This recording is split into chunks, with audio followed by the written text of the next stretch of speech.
¿Qué persona le dijo, vamos por acá, que hay alguien que ayuda a hacer la travesía? Bueno, en ese entonces yo recuerdo que ya tenía familiares en Estados Unidos, vivía mi hermana allá, entonces por ahí entre los contactos pues, se contacta y ahí me contactaron con una persona que nos podía llevar. Coyotero le Yo dice. no sabía en ese momento de que a mí me pusieron como de carnada, que se dice, ¿no? Mientras otros pasaban, a mí me pasaban por el aeropuerto. Entonces ¿Cuántas personas en esa lancha? íbamos como 40 personas, éramos 20 ecuatorianos y 20 colombianos. ¿Y en una lancha? En una lancha muy pequeñita, íbamos súper reducidos con personas en lo que nos lanzamos. Yo fui la última en el lanzar y casi yo me voy a la profundidad del mar, ¿no? Entonces, lo último que yo pude ver solo era la obscuridad del fondo del mar, ¿no? Bienvenidos a Psicopodcast Mentes en Conversación. Aquí exploramos la mente con empatía, procuramos cuidar tu salud emocional y te damos herramientas para vivir con conciencia, bienestar y plenitud.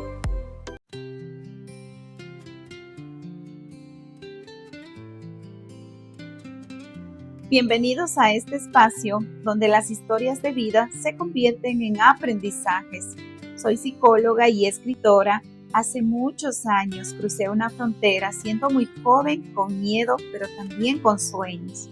Viví 13 años en Estados Unidos, estudié, me construí y encontré mi propósito. En este podcast quiero compartir mi historia, pero hablar también de resiliencia, migración y la fuerza que tenemos para empezar de nuevo. Saludos atentos amigos de Noemí Yescas. Vamos el día de hoy, como siempre, un tema especial en nuestro psicopodcast Mentes en Conversación, agradeciendo la apertura de Aura Cafetería. Antes de decirle el tema especial para hoy, el saludo correspondiente con Noemí Yescas. Gracias, Gustavo. Qué gusto semana a semana seguir compartiendo con nuestra audiencia y también agradecer a Hora Café por permitirnos en este día grabar a un tema que les va a tocar el corazón, algo que nunca hemos hablado. Gracias, Gustavo, por acompañarnos. Bien, marzo es el mes internacional de la mujer que se celebra el 8 precisamente. Ha habido una serie de actividades y también se hizo la inauguración de unas figuras en uno de los puentes aquí en la ciudad del Puyo en honor a la mujer migrante. Eso motivó para tocar el tema de hoy, que lo hemos titulado Más allá de la frontera.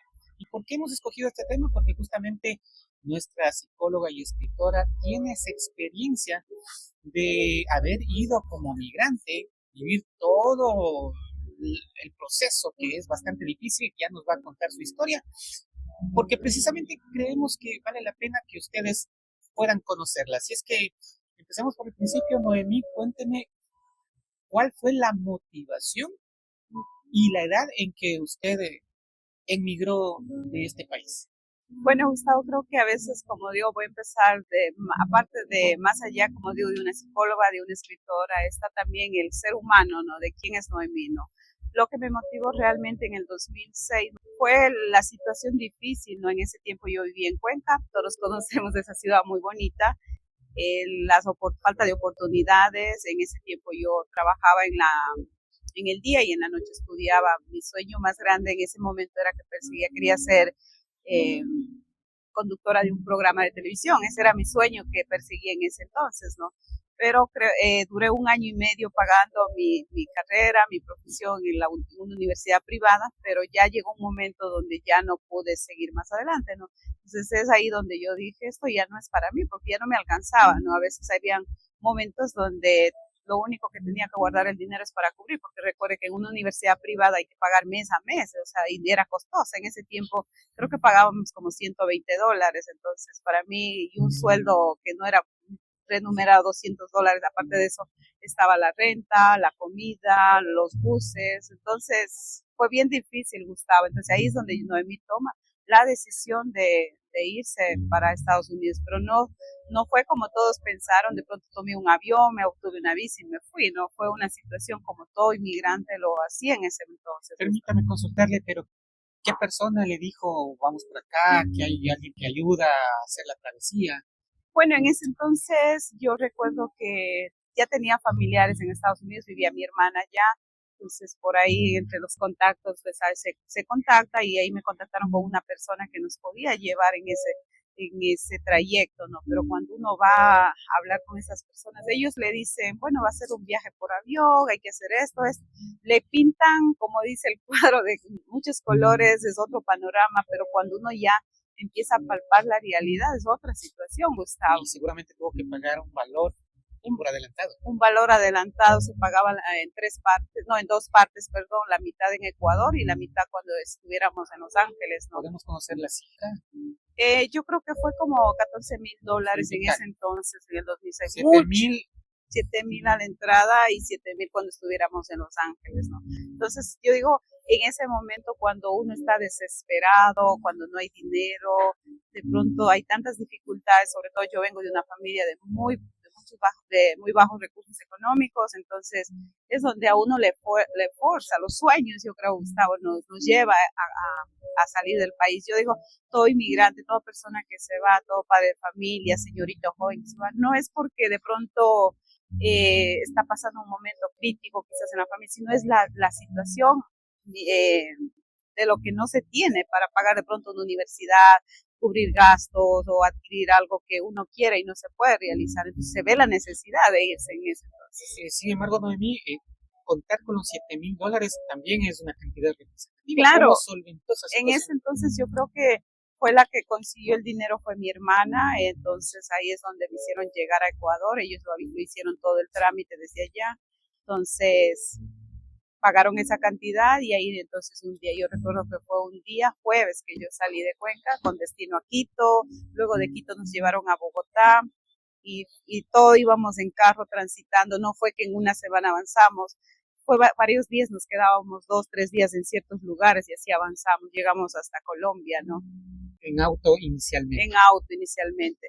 Llegamos hasta Bogotá. En Bogotá tomamos un vuelo. ¿No hubo controles en ese trayecto? No hubo. En ese tiempo era como un poco más calmado, nada más en la frontera. Ecuador-Colombia. Ecuador-Colombia es súper tranquilo, pero ya cuando llegamos a Bogotá, ahí sí había que tomar un avión hacia Panamá, ¿no? Pero ahí se viene una larga odisea, Gustavo, porque cuando yo cruzo tomamos el avión para Panamá, llegamos a Panamá, estuvimos en un control. Ahí sí el control. Ahí sí hubo un control, pero resulta que ahí la policía se dio cuenta que nosotros éramos ecuatorianos. Claro que nosotros dábamos una versión, que es lo que estábamos haciendo, que éramos turistas y todo eso, pero lamentablemente no nos iban a creer, ¿no? Entonces ahí es donde nos quitaron los pasaportes y nos devolvieron a Ecuador. Ah, caramba, se frustró la situación y seguramente se sintieron mal. ¿Qué pasó? Claro, estuvimos en el aeropuerto, yo llegué en la mañana, como a las 9 de la mañana, estuvimos ahí en el aeropuerto esperando a que el siguiente vuelo, que era a las 5 de la tarde, de 10 de la mañana teníamos que esperar hasta las 5 de la tarde, entonces en ese trayecto estuvimos ahí descansando, durmiendo, yo tenía mi maleta y todavía habían otros, no, yo estuve sola en ese tiempo porque recuerde que cuando nos mandan ahí, estamos en grupos, pero siempre hay no sé si le puedo llamar, bueno, le llaman los mexicanos coyotes, dicen, ¿no? Sí, es una palabra conocida aquí también. Ajá, conocida. Entonces, coyote, yo no sabía en ese momento de que a mí me pusieron como de carnada, que se dice, ¿no? Mientras otros pasaban, a mí me pasaban por el aeropuerto. Entonces, a mí ahí la policía me agarra y me devuelven a Quito, ¿no? Y ahí me quitaron los pasaportes. Fue lo más difícil que experimenté porque en ese entonces yo no estaba preparada quizás emocionalmente ni psicológicamente. En ese tiempo me regresan a Quito y yo estaba tan contenta, Gustavo, de que dije, bueno, me voy de regreso a casa, ¿no?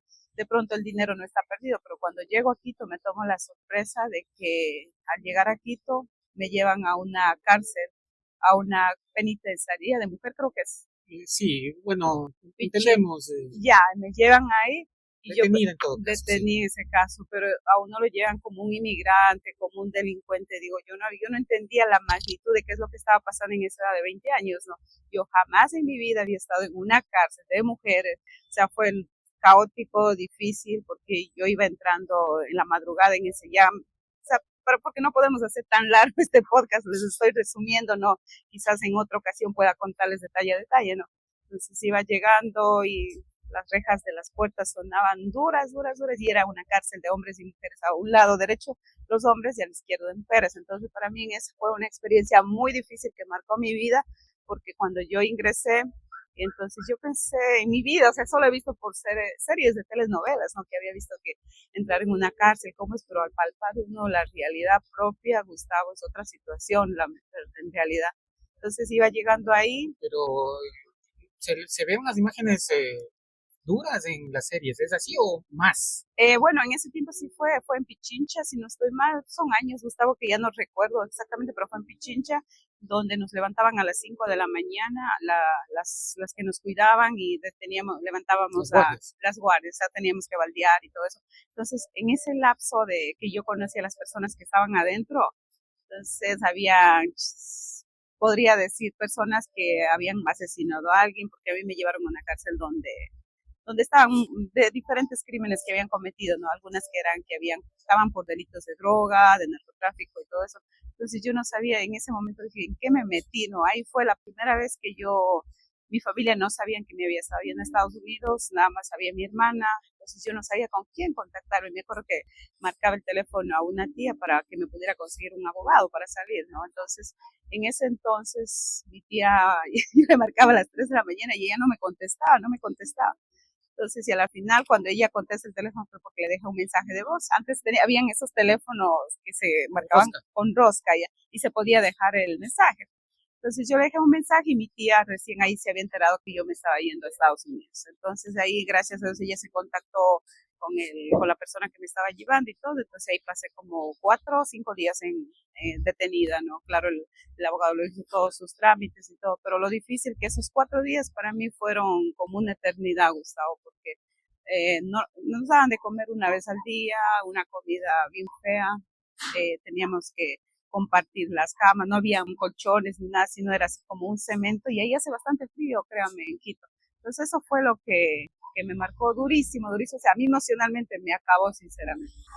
¿Y cómo salió de esa situación y luego?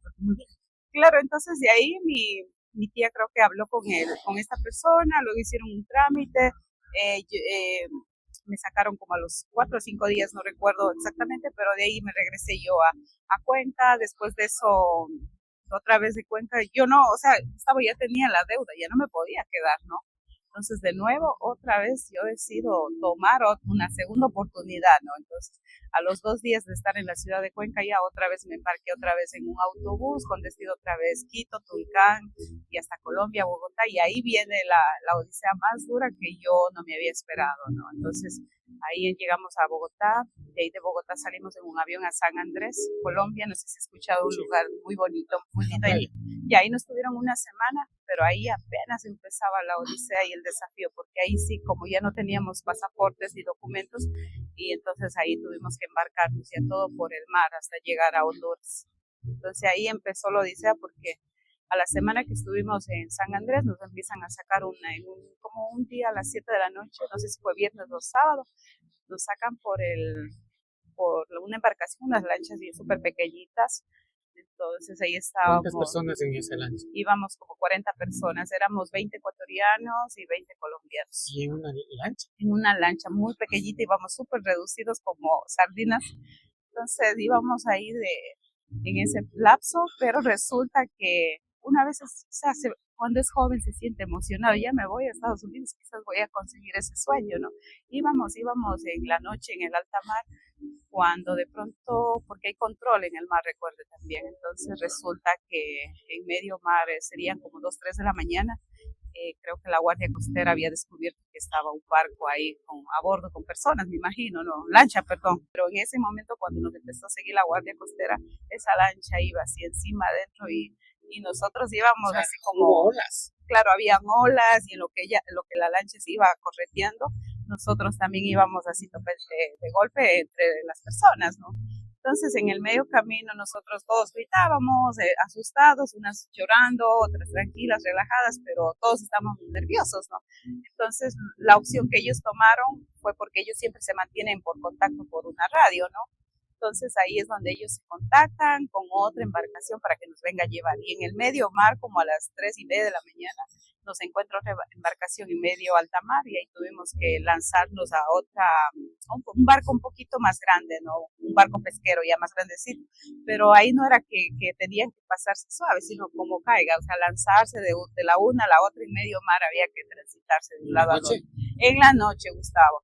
Y yo en ese momento creo que Dios a veces es tan perfecto porque digo, gracias a un amigo, un compañero en ese tiempo que íbamos en el viaje, gracias a él que quizás no estuviera aquí para contar esta historia, ¿no?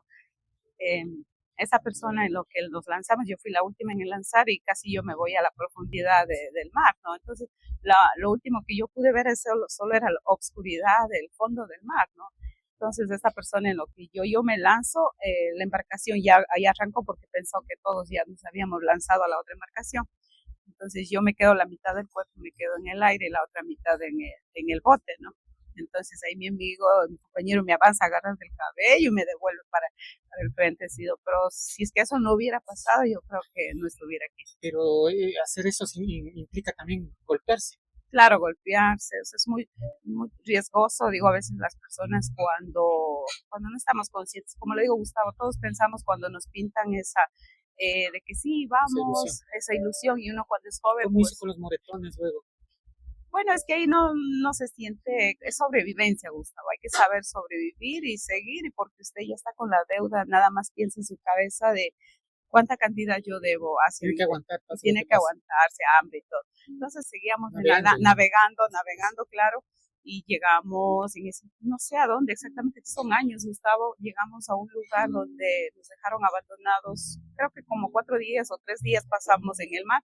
Entonces amanecía, anochecía y a veces eso era bien difícil, el atardecer, que el sol y todo, y el agua es salada, le empieza la piel como a dañarse también porque horrible, ¿no? Entonces, bueno, llegamos al destino donde había un lugar que había como un tipo isla y ahí nos dejaron. Pero ustedes se quedan aquí y volvemos en la tarde, no sé, y total nunca nos regresaron en la tarde, regresaron como a los 2 días, regresaron a los 2 días y en ese día no nos dejaron comida ni nada, simplemente nosotros teníamos que andar por el lugar que había buscando de pronto maduros y eso, o sea, fue una situación de sobrevivencia, lo único que teníamos era una botella de agua, nada más que estaba. Y aunque tuviéramos dinero, era un lugar donde era solo árboles, selva, no había. ¿Una isla o? Como una isla fue. Entonces, eso, Gustavo. Y bueno, finalmente, ¿cómo llegó? Bueno, es que es tan larga y lo voy a seguir resumiendo. Luego también seguimos avanzando, salimos de ahí, llegamos hasta Guatemala, creo que fue. Nuestra invitada, psicóloga y escritora Noemí Illescas nos ha ido contando sobre su travesía, momentos muy difíciles y hay muchísimo más por contar. Sin embargo, para no hacerlo muy extenso este podcast, con lo que nos dijo, asumimos que superando otra serie de dificultades llegó a los Estados Unidos. Finalmente estuvo en el lugar, pasó el tiempo. ¿Qué es lo aprendido? Esa enseñanza es lo que quisiera que nos comparta en estos momentos. Bueno, creo que Gustavo, el aprendizaje que nos deja la experiencia, ¿no? Yo creo que cada ser humano, como digo, aprendemos en base a la experiencia, ¿no? Por eso yo hoy en día valoro muchísimo cada centavo, de pronto cuando estudiamos, obtenemos una profesión, una carrera, para mí eso es algo muy significativo porque no fue fácil, ¿no? La vida del inmigrante no es fácil en Estados Unidos. Cuando llegamos allá, yo creo que todos nos caemos en una depresión, en una ansiedad, en una soledad, en donde es difícil, Gustavo, porque cuando nos vamos dejando a la familia, aunque no sean padres y madres en ese entonces, cuando yo tenía 20 años, dejar nuestra cultura, nuestras raíces, dejar a papá y mamá en ese entonces, o sea, dejar sueños, o sea, es bien difícil, ¿no? Y llegar a otro país, lo que nos enfrentan muchos inmigrantes, nos enfrentamos como un choque cultural. El idioma, de pronto es difícil porque ahí el reto es de aprender inglés para poder obtener un mejor. ¿Usted sabía algo por lo menos? ¿O? No, nunca fui buena para el inglés. Lo que se recibe en el colegio, pero sobre eso no era.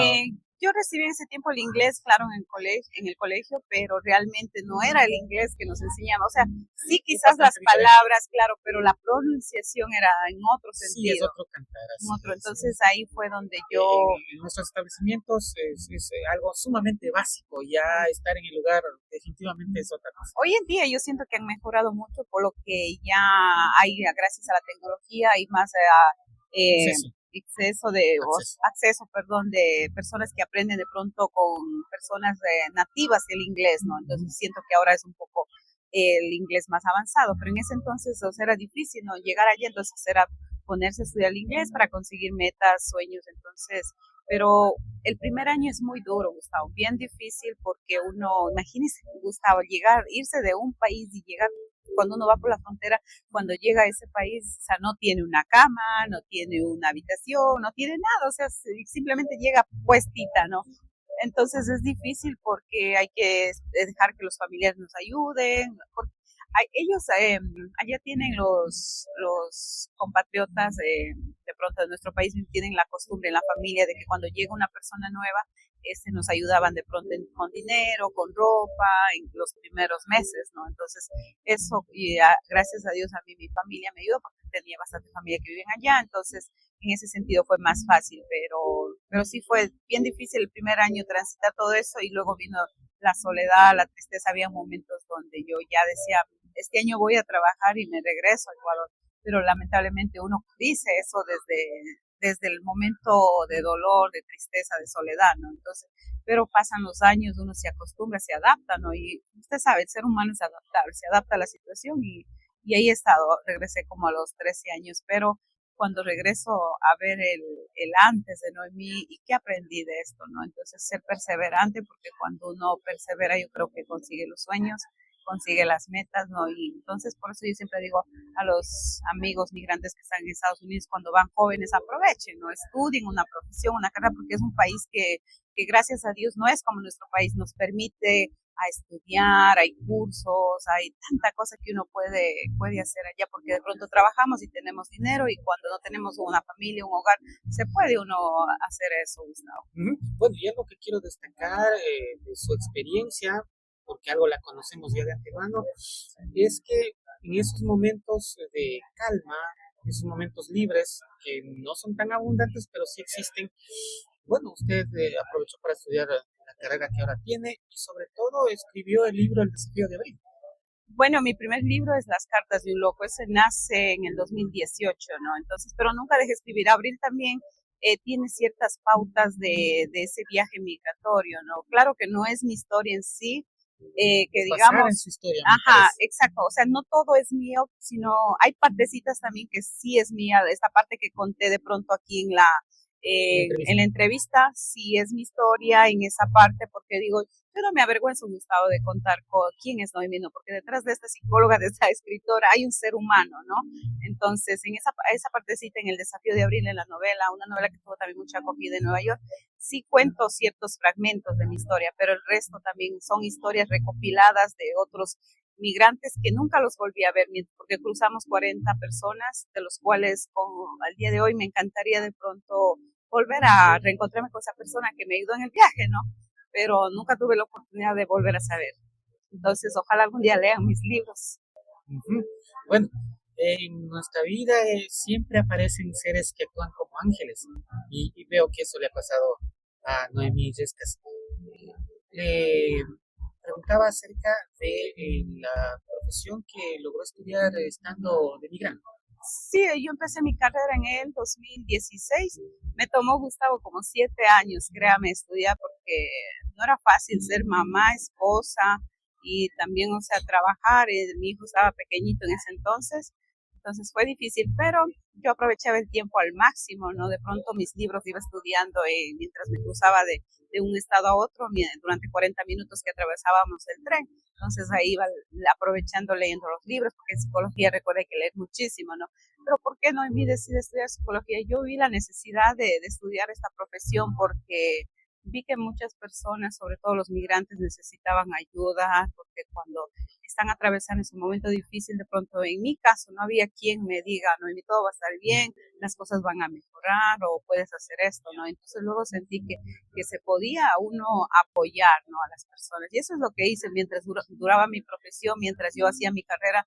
En ese entonces, allí en Estados Unidos, como yo estudié en la UTPL, nada más era ¿cómo se dice? Un centro que estaba provisional, bueno, sigue hasta ahora, pero era como una extensión nada más, ¿no? No era la que nos daban la facilidad de poder hacer una práctica, ¿no? En esta área, pero yo lo que hacía era autoeducar, me gustaba, mientras yo iba aplicando cada módulo de mi profesión, que iba avanzando cada semestre, de pronto cuando ya uno pedían hacer las prácticas, yo lo que hacía es con mis amigas inmigrantes, trataba de aplicar lo aprendido, ¿no? Y personas que verán este podcast les de pronto van a dar esa fe de que pude ayudarles en ese entonces, ¿no?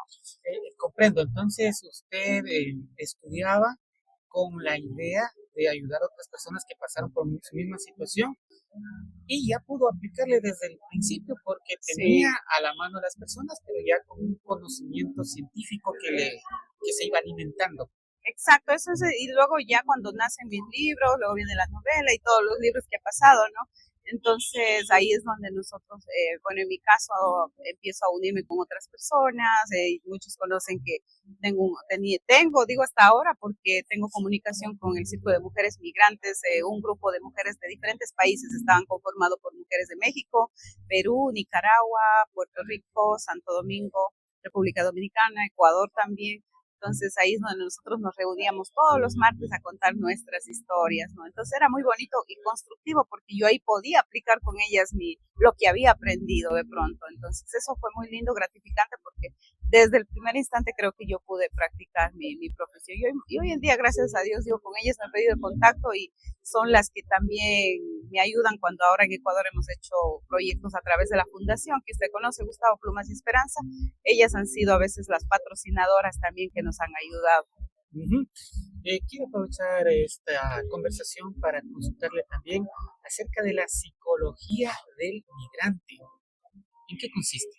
Bueno, la psicología del migrante se basa en que cuando nosotros estamos allá vivimos, o sea, todo ese trayecto, Gustavo, de transitar la frontera y llegar allá, es la experiencia, de pronto los traumas que nos dejan. Por ejemplo, en mi caso, o sea, en mi experiencia personal, toda esa odisea que viví mientras atravesaba la frontera, que también no fue fácil para llegar a Estados Unidos, pues eso me dejó un aprendizaje grande de que yo antes era incrédula, no creía en mí misma, desconfiaba, pensé, entonces eso me llevó a ser como más consistente en los sueños, que cuando uno persevera puede llegar, ¿no?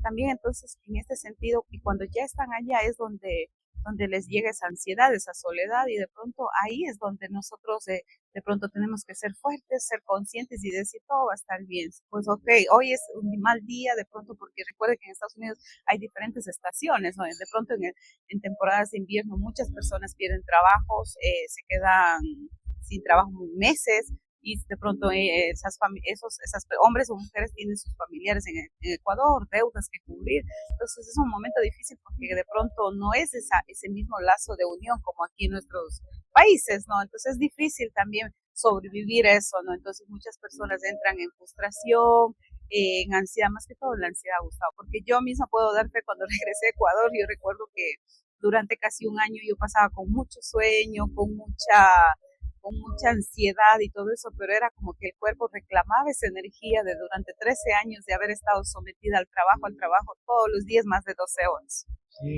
Bueno, lo que usted indica me hace pensar en una lectura que en un rato tuve la oportunidad de apreciar, que decía: el hecho de estar vivo implica un esfuerzo mucho mayor que el simple hecho de respirar. La vida es difícil, amigos, no tenemos que rendirnos. En estos momentos en nuestro país mismo y en toda Latinoamérica estamos viviendo momentos complicados, y ya viajar a Estados Unidos tampoco no es lo mismo que antes. Me han contado gente que está allá, me han dicho que mejor ya no vengan porque está complicada la situación ahora con el presidente que está en funciones. En fin, queremos agradecer en estos instantes también la apertura de Gabriela Inga, que nos está prestando estas instalaciones, Aura Cafetería. Y en la parte final quisiera que nos dé un mensaje sobre la transformación que usted tuvo, porque yo veo que eso es lo que le ha pasado, es decir, una metamorfosis de lo que fue inicialmente una persona como una mariposa, luego resurgió y Exacto, se Gustavo. transformó. Exacto, Gustavo, de pronto a veces dice, hay un dicho que se dice, ¿cómo es? Nadie es profeta en su tierra, ¿eso? Nadie es profeta en su propia tierra, hay una frase. Exacto, entonces eso pasó conmigo porque cuando estuve en Cuenca toqué muchas puertas, creo que en algunas entrevistas los que han escuchado saben esto, lo que toqué muchas puertas porque mi sueño también era ser escritora, ¿no? En ese entonces, pero no tuve la apertura, ¿no? Y yo estoy muy agradecida con Estados Unidos porque digo, es un país que me dio la oportunidad, o sea, sufrí el trayecto, el viaje fue duro, pero al final del día yo digo, valió la pena ese sacrificio. Tuvo también su recompensa. Mi recompensa, valió la pena todo lo que tuve que atravesar, ¿no? Algún rato escribiré un libro de todo esto porque es muy cortito para contar en un podcast, ¿no? Entonces digo, ¿qué aprendí de esto, no? ¿Qué es lo que me dejó, no? Entonces aprendí de que uno puede evolucionar, que no importa de dónde vengan, cuál es nuestra cultura, cuáles son nuestras raíces. Yo creo que cuando llegamos a Estados Unidos, lo más importante que aprendemos, Gustavo, es a ser humildes, ¿no? Porque allá todos estamos en un mismo nivel social, diría, de pronto si se va un ingeniero, un médico, dependiendo de qué profesión sea, cuando llegan a Estados Unidos todos tenemos que ir a lavar platos, tenemos que ir a limpiar baños, tenemos que ir a hacer trabajos de lo que nos toca. Albañilería, he escuchado en el Albañería, caso de los pintura. caballeros, las damas, bueno, también hay otros trabajos cuidando ancianos, limpiando casas. Entonces, todos estamos al mismo nivel, ahí no es más ni menos, ¿no? Entonces nos sentimos identificados y ahí aprendemos de pronto a ser más humildes, incluso Gustavo, hasta valorar a nuestros padres, a valorar nuestra comida típica, o porque ya no hay, pues eso, entonces... Se debe extrañar. Claro, se extraña, entonces ahí yo aprendí incluso a valorar la comida de mi mamá, o de pronto a veces uno cuando desperdicia la comida y todo eso.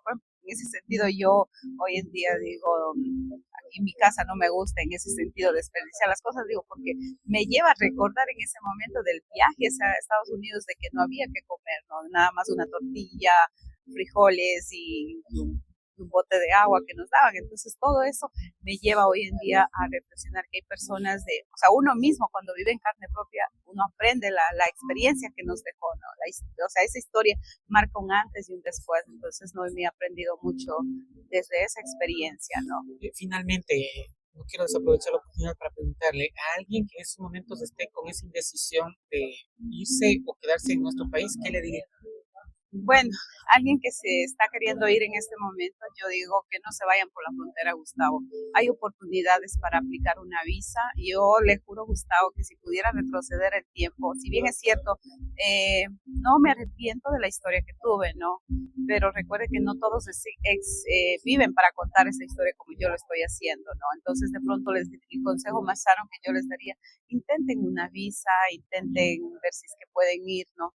Por lo legal, ¿no? Porque recuerden que cuando uno va como inmigrante, allá es muy difícil la vida, ¿no? O de pronto si se van con familias, no expongamos a nuestros hijos a llevar a cruzar la frontera, porque recuerden, la frontera ahí es frío en temporada de invierno, entonces también ser conscientes de qué es lo que queremos, o si no en nuestro país mismo luchar y seguir adelante. Quizás aquí, Gustavo, no hay, como dicen, para darse una vida grande, ¿no? Pero yo creo, Gustavo, que si alguien me preguntara y yo tuviera ahora 20 años y me dijeran, ¿te quieres ir de Ecuador o te quieres quedar? Yo elegiría quedarme. ¿Por qué? Porque aquí tuviera paz mental, tranquilidad, tenemos ese momento lindo, bonito, ¿no? Porque cuando uno regresa, lo que regresa es lleno de ansiedad, de estrés, de enfermo. Yo misma he tenido que pasar durante un año en hospitales, ya mucha gente sabe mi historia. Entonces, uno a veces regresa, pero acabado, ¿no? La salud deteriorada. La salud deteriorada, claro, y el cuerpo reclama, como digo. Les dijera que no vayan, que sigan luchando, y si tienen la oportunidad de ir de una manera legal, pues irse, ¿no? Bien, estamos finalizando esta entrega de nuestro psicopodcast Mentes en Conversación, conociendo un poquito más de la experiencia y la historia de la protagonista de este espacio, que es nuestra psicóloga y escritora Noemí Yescas. En la despedida. Bueno, muchísimas gracias, Gustavo, por acompañarnos semana a semana, y también agradecer a Aura Café. Me hubiera encantado quedar conversando, platicándoles más de esta historia, pero algún día esperen el libro de Noemí, donde puede contar la historia. Estos apenas son fragmentos que hemos contado, Gustavo. pues nada, agradecer, y si es que de pronto quieren que sigamos hablando de este tema, depende cuántos mensajes nos dejen, ¿no? Que nos dejen en la caja de comentarios cualquier inquietud, sugerencia o recomendación. Hasta una próxima oportunidad. Gracias, amigos, por su atención. Gracias por escuchar Psicopodcast Mentes en Conversación. Te esperamos en nuestra próxima entrega con más temas de interés. Cuida tu mente, vive el aquí y el ahora y avanza hacia el futuro con los brazos abiertos.